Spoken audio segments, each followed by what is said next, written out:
როგორ უნდა ამოვიცნოთ ეგრეთ წოდებული ფინანსური პირამიდა და რაზე უნდა გაამახვილონ ყურადღება მოქალაქეებმა საფინანსო თუ საინვესტიციო კომპანიებთან ურთიერთობისას ამ და სხვა თემებზე რამდენიმე წუთში გიყვებით.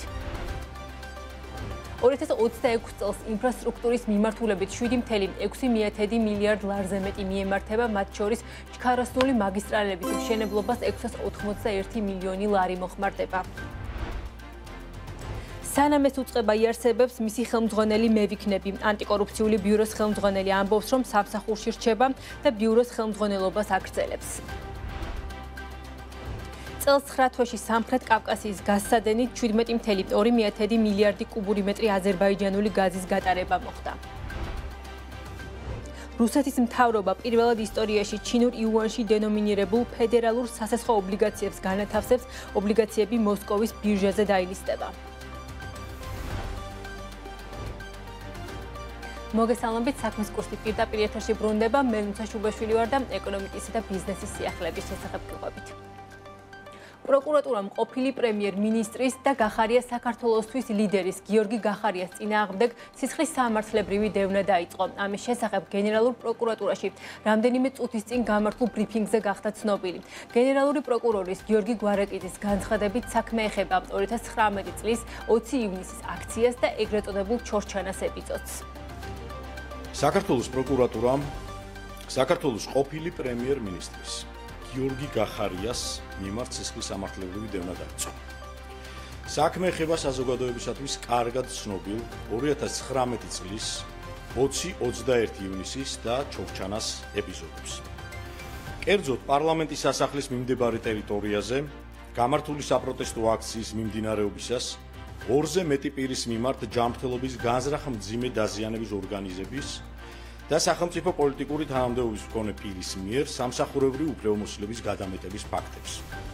პირველი ეპიზოდის შესახებ საზოგადოებას შევახსენებთ, რომ ეგრეთ წოდებული 20 ივნისის საქმეზე ადამიანის უფლებათა ევროპულმა სასამართლომ 2024 წლის 7 მაისს მიიღო გადაწყვეტილება, რომლის მიხედვით 2019 წლის 20-21 ივნისს თბილისში პარლამენტის სასახლისთან განვითარებულ მოვლენებთან დაკავშირებით დაადგინა ადამიანის უფლებათა ევროპული კონვენციის მესამე მუხლის პროცედურული დარღვევა და სახელმწიფოს დაევალა გარკვეული საგამოძიებო მოქმედებების ჩატარება.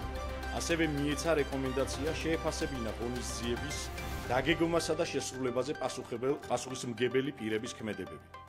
შესაბამისად ჩატარდა არაერთი საგამოძიებო მოქმედება, მათ შორის საგამოძიებო ექსპერიმენტები დაზარალებულთა მონაწილეობით. დამატებით გამოიკითხა ასეულობით მოწმე. ჩატარდა 100-ზე მეტი სხვადასხვა სახის ექსპერტიზა. ჩატარებული საგამოძიებო მოქმედებების შედეგად გამოიკვეთა კონკრეტული პირის, გიორგი გახარიას ბრალეულობა. რაც შეეხება ბრალდების მეორე ეპიზოდს. გამოძიებით დადგენილია, რომ 2019 წლის 24 აგვისტოს იმჟამებელმა შინაგან საქმეთა მინისტრმა გიორგი გახარიამ, რომელიც ამავდროულად ეროვნული უსაფრთხოების საბჭოს მდივანი და მუდმივი წევრი იყო, ეროვნული უსაფრთხოების საბჭოს უფლებამოსილების იგნორირებით და საქართველოს პრემიერ-მინისტრთან შეუთანხმებლად, ასევე საქართველოს სახელმწიფო უსაფრთხოების სამსახურთან კოორდინაციის და ევროკავშირის სადამკვირვებლო მისიის ინფორმირების გარეშე ერთპიროვნულად მიიღო გადაწყვეტილება საოკუპაციო ხაზის გასწვრივ სოფელ ჩორჩანასთან დამატებითი საპოლიციო საგუშაგოს აღმართვის შესახებ. აღნიშნული ქმედებით გიორგი გახარიამ განზრახ გადაამეტა მისი სამსახურეობრივი უფლებამოსილების ფარგლებს, რამაც საზოგადოების და სახელმწიფოს კანონიერი ინტერესის არსებითი დარღვევა გამოიწვია. პარლამენტში 2026 წლის ბიუჯეტის პროექტის განხილვა მიმდინარეობს ფინანსთა მინისტრმა ლაშა ხუთიშვილმა პლენარულ სხდომაზე. სახელმწიფო ბიუჯეტის პროექტი წარადგინა 2026 წლის ნაერთი ბიუჯეტის ხარჯვითი ნაწილი ჯამურად 35.5 მილიარდ ლარს შეადგენს და მინისტრის განცხადებით ბიუჯეტი ამ ეტაპზე კონსერვატიული მიდგომით 5%-იან ეკონომიკურ ზრდაზეა დაგეგმილი. ლაშა ხუთიშვილმა პლენარულ სხდომაზე დეპუტატების კითხვებსაც უპასუხა, მათ შორის ისეთ საკითხებზე, თუ რა იგეგმება რეგიონებში წყლის ინფრასტრუქტურის გაუმჯობესების მიმართულებით, ასევე კითხვები შეეხებოდა სოციალურად დაუცველი მოქალაქეების რაოდენობის ზრდას და საარბიტრაჟო დავების მიმართულებით, როგორც ცნობილია, ფინანსთა სამინისტრო პარლამენტში ბიუჯეტის გადამუშავებულ ვარიანტს დაახლოებით 2 კვირის ვადაში წარადგენს.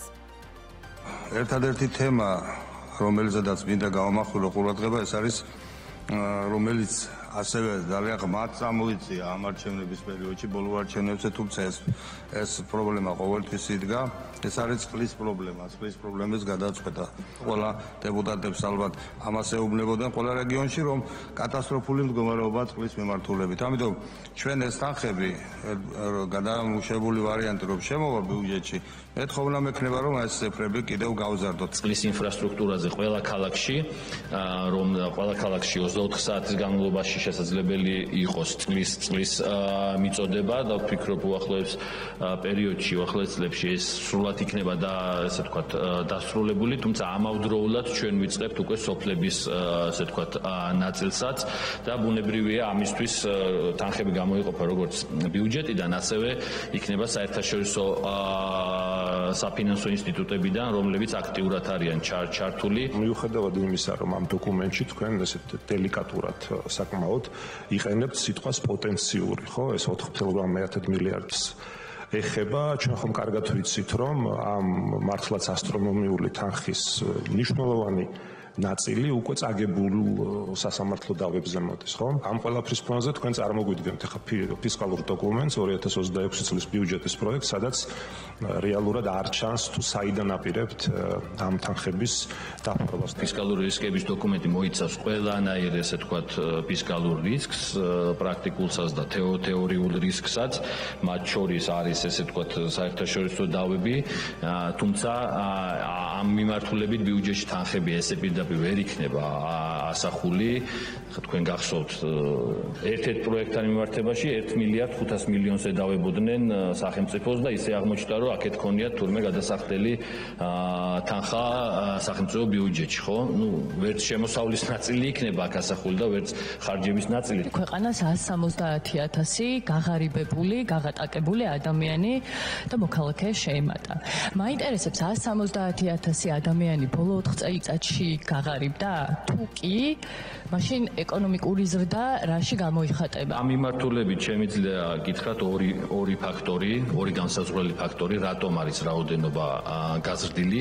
ერთის მხრივ რაოდენობა არის გაზრდილი, იმიტომ რომ სახელმწიფო გადაწყვიტა, რომ თქვა, რომ უფრო მეტ ადამიანს უნდა დაეხმაროს, ვიდრე აქამდე ეხმარებოდა. ანუ, როდესაც გაიცემოდა სოციალური განაცემები სხვადასხვა მიმართულებით, ეს იმას არ ნიშნავდა, რომ უფრო მეტი საჭიროება არ არსებობდა, ბუნებრივია არსებობდა უფრო მეტი საჭიროება, ამიტომ მოხდა ამ კატეგორიის ადამიანების რაოდენობის და კერძოდ შეფასების კრიტერიუმი, რომელიც იყო 100,000 ქულამდე, გახდა 120,000 ქულა და ეს ბუნებრივია მოიცვა უფრო მეტი ადამიანი. მეორე გადაწყვეტილება, რომელიც სოციალურ დაუცველებთან მიმართებაში სახელმწიფო მიიღო, იყო ის, რომ ადამიანი, რომელიც იყო სოციალურ დაუცველთა ბაზაში და ის დაიწყებდა მუშაობას, არ მოხდებოდა მისი ამოღება ამ ბაზიდან, გარკვეულწილად რომ სტიმულიც მომხდარიყო ამ ადამიანებისთვის სამუშაოს დაწყების. ფინანსური პირამიდების საკითხი, მათ შორის უძრავი ქონების სექტორში კვლავ აქტუალურია. ბაზარზე დროდადრო ჩნდებიან კომპანიები, რომლებიც სხვადასხვა საინვესტიციო შეთავაზებები აქვთ და როგორც წესი მოქალაქეებს მაღალი სარგებლის დაპირებით იზიდავენ. ეს საკითხი კომპანია სფერო ჰოლდინგის საქმის შემდეგ კიდევ უფრო გააქტიურდა. პროკურატურა კომპანიის დამფუძნებელს და დირექტორს მოქალაქეთა კუთვნილი დიდი ოდენობით თანხის მითვისებას ეტავება. საუბარია 254 მოქალაქეზე და მიყენებული ზიანი კი პროკურატურის მტკიცებით დაახლოებით 12 მილიონ ლარს აღწევს.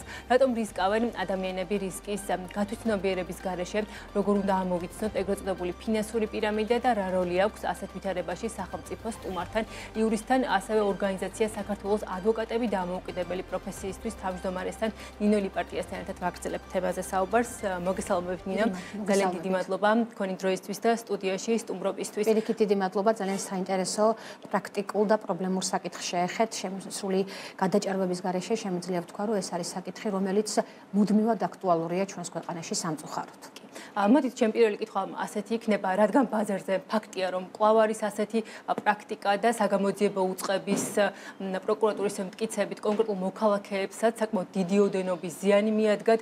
რა არის ის მთავარი ნიშნები, ასე ვთქვათ, განმაფრთხილებელი ნიშნები, რაშიც უნდა ამოვიცნოთ ეგრეთ წოდებული ფინანსური პირამიდა და ზოგადად რა სქემებს ხვდებით ახლა ბაზარზე და წარსულშიც, რადგან ვიცით, რომ ეს პირველი შემთხვევა არ არის, როდესაც საქმე გქონდა სავარაუდოდ ეგრეთ წოდებულ ფინანსურ პირამიდასთან. რას უნდა გაუფრთხილდნენ, ასე ვთქვათ, მოქალაქეები, ფიზიკური პირები, როდესაც მაგ ურთიერთობა აქვთ, ეს იქნება საფინანსო ორგანიზაციებიც თუ სხვადასხვა საინვესტიციო ორგანიზაციები. დიახ, პირველ რიგში მე კონკრეტული საქმის შეფასებას და საქმის ირგვლივ ვერ გავაკეთებ იმ ხელას, იმიტომ რომ არ ვარ საქმეში ჩართული და შესაბამისად დამატებით ინფორმაციას და ვერც კვალიფიკაციას ამასთან დაკავშირებით ვერ მოგახსენებ, თუმცა ეს არის საკითხი, კიდევ ერთხელ ვეტყვი, რომელიც სამწუხაროდ ყველა დროში მეტნაკლებად აქტუალურია და სამწუხაროდ ჩვენ ყოველთვის მოვუწოდებთ მოქალაქეებს, იმ პირებს, ვისაც სურთ, ან ვინც მიიღო გადაწყვეტილება, რომ კონკრეტულ სახელშეკრულებულ ურთიერთობაში შევიდეს მსგავსი სახის კომპანიასთან, ის აუცილებლად უნდა იყოს წინდახედული და აუცილებლად უნდა გაითვალისწინოს რამოდენიმე საკითხი. ეს პირველ რიგში ვინაიდან კიდევ ერთხელ ამბობ, მე კონკრეტულად ამ დავის მიმართ ვერ ვისაუბრებ, მაგრამ არის კონკრეტული რჩევები და კონკრეტული საკითხები, რომელიც სახელშეკრულებულ ურთიერთობის დაწყებამდე ხელშეკრულების მხარე, ანუ ამ შემთხვევაში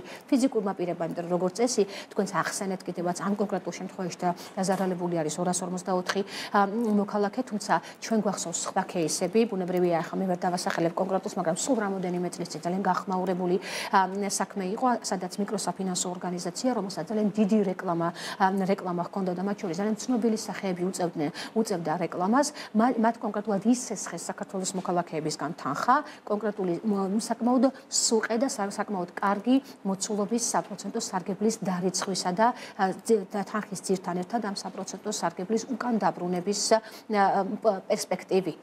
პრობლემა არის ის, რომ რა არის სამართლებრივად აღნიშნული ურთიერთობა. როგორც ერთ შემთხვევაში, ასევე მეორე შემთხვევაში სახეზე გვაქვს სესხის ხელშეკრულება, როდესაც ის მოქალაქეები, ფიზიკური პირები, ემთავრებიან ფინანსურ რესურსს სესხის ხელშეკრულებით გადასცემენ იმ კომპანიებს. ერთ შემთხვევაში ხა ის კომპანია, რომელიც თქვენ დღეს დაასახელეთ, თუმცა კიდევ ერთხელ ასეთი მრავალი იყო ბაზარზე და სასამართლოს ისტორიას ძალიან ბევრი ახსოვს აღნიშნული დამები. სესხის ხელშეკრულება ეს არის ჩვეულებრივად სამოქალაქო სამართლებრივი ურთიერთობა და თითქოს ერთი შეხედვით აქ პრობლემა არ არის და სესხის ხელშეკრულება მეტნაკლებად რეგულაციის დაცვით უნდა დაიდოს და თავისუფლად შესაძლებელია დაიდოს როგორც ფიზიკურ, ასევე იურიდიულ პირ შორის, მაგრამ პრობლემა წარმოიშვება როდის? პრობლემა წარმოიშვება ხელშეკრულებით გათვალისწინებულ ვადაში სესხის დაუბრუნებლობის შემდგომ. ამ კონკრეტულ შემთხვევაში მე ერთი კონკრეტული ხელშეკრულება ვნახე, სადაც მთავარი პრობლემა ამ სესხის დაბრუნების არის ის, რომ როდესაც დადგა სესხის უკან დაბრუნების საპროცენტო სარგებელთან ერთად ან მის გარეშე სესხის ძირითადი თანხის უკან დაბრუნების პრობლემა წარმოიშვა, რა თქმა უნდა, ის კომპანია, რომელმაც მიიღო ეს ფინანსური სახსრები მოიზიდა სათანადო რესურსის არარსებობის თუ სხვადასხვა მიზეზის გამო შესაძლებელია თავისუფლად არის შესაძლებელი მესამე პირის მიერ შექმნილი თუნდაც უზრუნველყოფის ღონისძიება იქნა გამოყენებული და ფაქტია რომ რაღაცა დამოუკიდებელი ობიექტური თუ სუბიექტური მიზეზიდან საფუძვლებიდან გამომდინარე ფაქტია რომ მხარე ვერ აბრუნებს ამ მიღებულ სესხის თანხას. რო კიდევ ერთხელ ამბობ, შეიძლება იყოს მხოლოდ ძირითადი თანხა, შესაძლებელია იყოს საპროცენტო სარგებელთან ერთად. და რომ ვერ აბრუნებს, პრობლემა მერე წარმოიშვება, იმიტომ რომ მერე მიმართავს და ეძებს ეს ფიზიკური პირები გადაწყვეტილებას და გამოსავალს და მერე მიმართავენ იურის. მე ყოველთვის ვურჩევ ჩვენს მოქალაქეებს ყველა ეთერი საშუალებით, სადაც მაგ ამას ვუყენებ, რომ ვურჩევ, რომ სანამ სახელშეკრულებო ურთიერთობა წარმოიშვება, ჩართედი იურისტი, შესაბამისი განათლებისა და გამოცდილების და კვალიფიკაციის მქონე იურისტი, რომ მან სწორად შეაფასოს აღნიშნული. აი ეს შემთხვევაც და წინა შემთხვევაც ის ძალიან გახმაურებული ხომ თავი დასახელებისაგან თავ შევიკავებ. სწორედ პრობლემა ეს იყო, რომ სახეზე ჰქონდა სესხი, სესხის ხელშეკრულება იყო სანოტარო ფორმით დადასტურებული და აქ პრობლემა არ ჰქონდა, მაგრამ არაუზრუნველყოფილი იყო. და იმ წინა შემთხვევაში სამწუხაროდ დადგა და მოსული ვალდებულება, თუმცა ფინანსური რესურსის არარსებობის გამო აღნიშნული ფიზიკურმა კომპანიამ ვერ შეასრულა და მოთხოვნა სასამართლოს მიმართა მხარემ ამ შემთხვევაში ფიზიკურმა პირმა, თუმცა თანხის დაკისრების მიუხედავად ვერ ახსოვდა გადაწყვეტილება. აბსოლუტურ უმრავლეს შემთხვევაში მოქალაქეების და გამსესხებლების, ანუ იმ დაზარალებულ პირთა სურვილი რა არის, მათ არანაირი სურვილი არ აქვს სისხლის სამართლებრივი პასუხისმგებლობა დადგეს. უბრალოდ ეს არის მათი უკიდურესი ვითარება, როდესაც სხვა გზას ისინი ვერ ხედავენ და მიმართავენ ამ ღონისძიებას. მათ აქვთ მთავარი ინტერესი გაცემული თანხის უკან დაბრუნების და როგორც წესი სათანადო ფინანსური რესურსის არარსებობის გამო ის ვერ ბრუნდება. ასეთ შემთხვევაში შემთხვევაში ვურჩევთ ხოლმე, როდესაც სესხის ხელშეკრულება იდება, ნებისმიერ შემთხვევაში გამოყენებული იქნეს მოთხოვნის უზრუნველყოფის რომელიმე საშუალება. ეს შეიძლება იყოს გირავნობა, იპოთეკა, თავდებობა ან საბანკო გარანტია ან რომელიმე სხვა. შესაბამისად, ამის კონსულტირება აუცილებლად უნდა მოხდეს სახელშეკრულება ურთიერთობის დაწყებამდე. წინააღმდეგ შემთხვევაში მაღალი ალბათობით მივიღებთ გაპრობლემებულ თქვენ შეფასებით თქვათ, რატომ უხეშად რომ თქვათ ერთ წრეზე ვტრიალებთ, ხო, ურემი როცა გადაბრუნდება მერე, ანუ როდესაც ზარალი დადგება, ან უკვე რაღაცნაირად ვეღარ ხდება ამ თანხების ამოღება ან დაბრუნება, შემდეგ არის რომ მიმართავენ თქვათ იგივე საგამოძიებო უწყებას, პროკურატურას და შემდეგ ასე ვთქვათ პოსტფაქტუმ ფაქტის წინაშე რომ დავდგებით, მერე ხდება, ხო, ამ ყველაფრის გარკვევა, ანუ რაღაცნაირად არ თავად მოქალაქეებიც ვერ იაზრებენ წინასწარ არ იღებენ ამ რისკებს, ვერ აანალიზებენ, თუ რა ხდება ამ შემთხვევაში. თქვენ თქვით რომ ყველა შემთხვევაში წინასწარ უნდა გავიაროთ ეს ყველაფერი იურისტთან. როდესაც ნებისმიერ სახელშეკრულება ურთიერთობაში შევდივართ და მით უმეტეს ეს როგორც წესი უკავშირდება თანხის გასესხებას, რა თქმა უნდა კვალიფიციური იურისტის ჩართულობა აუცილებელია. მე ამას ერთ ძალიან მარტივ სახელს დავარქმევდი და აი ამას ასე ვუწოდებდი ცნობიერების ამაღლება ამ კუთხით საჭიროა უფრო მეტი სიფრთხილე. ვერ ვიტყვით რომ ცნობიერება არ ამაღლდა, აი ამ კონკრეტულ შემთხვევაში სანამ ამ სახელშეკრულება სუბიექტთან რომელიც თქვენ დაასახელეთ დადებდნენ ურთიერთობას არაერთმა ფიზიკურმა პირმა მომმართა და მე გავეცანი რა მათ შორის წავიკითხე ხელშეკრულება და ვურჩიე რომ ეს შეიძლება გაპრობლემდეს აი ეს სხვადასხვა მიზეზების გამო და მე მათ არ გავუწიე კონსულტაცია რომ დაედოთ გარიგება. თუმცა არიან ფიზიკური პირები აღმოჩნდა და მათი რიცხვი ხა საკმაოდ მოცულობითია, რომელმაც ან სათანადოდ ვერ შეაფასა ეს რისკი, ან კონსულტირება ვერ განახორციელა, ან განახორციელა, თუმცა მაინც მიიღო გადაწყვეტილება შესაბამისად ცნობიერების ამაღლების საკითხი მეტად მნიშვნელოვანია. ზოგადად ჩვენ საზოგადოებაში არის პრობლემა ეს სახელშეკრულებო სამართლებრივი ურთიერთობის დაწყებისას, იმიტომ რომ მეტნაკლებად ჩვენ სახელშეკრულებები და ურთიერთობები, ბიზნეს ურთიერთობები და შრომითი ურთიერთობები, საქმიანი ურთიერთობები ნდობაზეა დამყარებული და აქედან გამომდინარე დარწმუნებული ვარ მაღალი ალბათობით ეს კომპანიაც იყო დამაჯერებელი და მისი იყო დამაჯერებელი და სწორედ ამას ენდნენ ფიზიკური პირები. თუმცა თუ ვინმე გამოიჩენდა გულისხმიერებას და კონსულტირების მიუხედავად მაინც დადებდა სახელშეკრულებო ურთიერთობას, ეს ბუნებრივია მისი არჩევანი იქნებოდა და ბუნებრივია შესაძლებელია მას მერე ეს თავად მიიღო ეს გადაწყვეტილება და რისკის წინაშე მაინც სახელმწიფოს პასუხისმგებლობა რა არის? გასაგებია რომ ჩვენ რაღაცნაირად ყველაფერს დეტალურად ვერ დავალეგულირებთ, შეიძლება რაღაცა თავისუფალი ბაზრის პრინციპებიდან გამოდიარე რეგულირება მოსავალი არც იყოს, მაგრამ აი სად არის სახელმწიფოს პასუხისმგებლობა, ანუ ხოდ იქამდე მივდივართ, რომ შეიძლება თქო გამოძიება დაიწყოს, თუ აი რა შეიძლება, აი რა რგოლი აქვს ამ ყველაფერში, იგივე თქო მოქალაქეს უნდა კონდეს, ხო, თავისი რისკების გაცნობიერების სახელმწიფოზე რო ვისაუბროთ რა არის. ეს აუცილებელია, რომ მოქალაქემ იცოდეს აღნიშნული და სახელშეკრულებო ურთიერთობის დაწყებამდე მიმართოს იურისტს და გააცნობიეროს ეს რისკი, იმიტომ რომ მე რამდენი შემთხვევა უკვე. მაგრამ ეხლა რაც შეეხება სახელმწიფოს, მე მაგალითად ვისურვებდი, როდესაც ხდება ესეთი კომპანიების გამოჩენა და საქმიანობის დაწყება, ანუ ჩვენ სისხლის სამართლებრივი პასუხისმგებლობის შედეგებს ვიღებთ უკვე გართულებული ვითარების დროს. კიდევ ერთხელ აბსოლუტურ უმრავლეს შემთხვევაში სისხლის სამართლებრივი პასუხისმგებლობის დადგენა არ არის მოქალაქის სურვილი. ეს არის უკიდურესი გზა. ასეთ შემთხვევაში შესაძლებელია რეგულირების ნაწილში კომპანიამ საქმიანობის დაწყებამდე აღნიშნული სფეროს რეგულირება განახორციელოს და მათ დაავალოს სათანადო ფინანსური რეზერვის არსებობა, თუ ის დაიწყებს ამგვარ საქმიანობას. აი მაგალითად საბანკო შემთხვევაში სახელმწიფოზე დიახ, მაგალითად შეიძლება ან ეროვნული ბანკის შემთხვევაში და ვიცით როგორი მკაცრი რეჟიმის ქვეშ ექცევა ასევე საკრედიტო ორგანიზაციები, ასევე სხვადასხვა კომპანიები, ანუ ფინანსური ინსტიტუტები ჩვენ ქვეყანაში მომეტებულ რეზერვირების ნაწილს და ფინანსურ ზედამხედველობას სავალდებულოდ ექვემდებარებიან. სწორედ ნაკლებია პრობლემა იმ საქმიანობას ზედამხედველობას დაქვემდებარებული სუბიექტების მხრიდან. იგივე შეგვიძლია თქვა სხვადასხვა კომპანიას. ისიც ფინანსური ინსტიტუტია, როდესაც გასცემს პოლის, ბუნებრივია ის ვალდებულია პოლისის გაცემის შემდგომ სათანადო ოდენობის ფინანსური რეზერვის თანხა დაარეზერვოს, ან გადაწყობის ინსტიტუტი გამოიყენოს. აღნიშნულ შემთხვევაში სახელმწიფო წინ დახედულია და აი იმ პრობლემის თავიდან არიდების გზით ამ მექანიზმს ძალიან კარგად იყენებს. შესაბამისად პრობლემების ნაკლებია აღსრულების ნაწილში. აქ მთავარი პრობლემა რა არის? ფინანსური რესურსი რომ არ არის და ვერ იღებს მოქალაქე გადაცემულ თანხას. აი ამიტომ წარმოიშვა პრობლემა. ამ კონკრეტულ შემთხვევაში კიდევ ერთხელ მე არ ვიცი რამდენი არსებობს თუ არა ფინანსური რესურსი, იმიტომ რომ რამდენადაც შემიძლია ცნობილია, ჯერ დამთავრებული დავებიც კი არ არის და თანხები უბრალოდ მიმდინარე დავებია და სარჩელის უზრუნველყოფის ღონისძიებებია გამოყენებული, მაგრამ აი წინა გახმაურებულ кейს საქმეებში იქ სასამართლო გადაწყვეტილების საფუძველზე დაკისრებული თანხა ვერ აღსრულდა ფინანსური რესურსის არარსებობის გამო. ეს რეზერვირების და ზედამხედველობის ინსტრუმენტები და მექანიზმები აი ამ საკითხს აგვაცილებს ჩვენ თავიდან.